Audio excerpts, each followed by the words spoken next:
বলছি একটা হাতে কটা আঙুল হয়?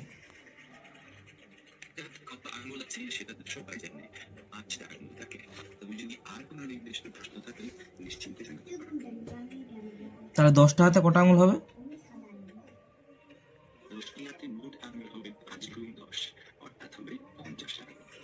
তাহলে 5টা আঙুলে কটা আঙুল হচ্ছে? 5টা হাতে বলছি, 5টা হাতে কটা আঙুল হচ্ছে?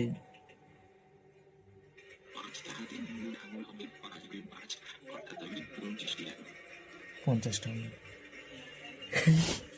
50টা আঙুল। अबे भाई इसके भरोसे पड़ोगे आप लोग? আরে ভাই ভাই, 5 5 25 হয়, 5 5 50 নয়।